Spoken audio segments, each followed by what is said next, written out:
पोलादपूर महाबळेश्वर मार्गावर दुर्दैवी अपघाताची घटना घडली आहे। या अपघातात दुचाकीस्वार राज विनोद कदम वय 17 वर्ष याचा जागीच मृत्यू झाला, तर अन्य एक जण गंभीर जखमी झाला। ही घटना कापडे हद्दीतील हॉटेल श्रद्धा समोर दुपारी 2:30 वाजण्याच्या दरम्यान घडली। मिळालेल्या प्राथमिक माहितीनुसार राज विनोद कदम वय 17 राहणार चोळई पोलादपूर आणि आदित्य सतीश पवार वय 19 वर्ष चोळई पोलादपूर हे दोघंही दुचाकी क्रमांक MH06 CR 8064 हिनं पूजेचा कार्यक्रम आटपून घरी येत होते। त्यावेळी श्रद्धा हॉटेल समोरून पोलादपूर बाजूकडून एक वाहन अचानक भरधाव वेगात आल्यानं दुचाकीवर पाठीमागे बसलेल्या राज कदमने गाडीवरून थेट उडी मारली।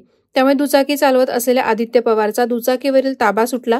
त्यानंतर दुचाकी रोडवरून घसरून हा भीषण अपघात झाला।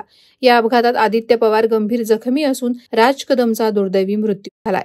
या घटनेनं परिसरात हळहळ व्यक्त होत आहे, तर कदम कुटुंबावर दुःखाचा डोंगर कोसळलाय।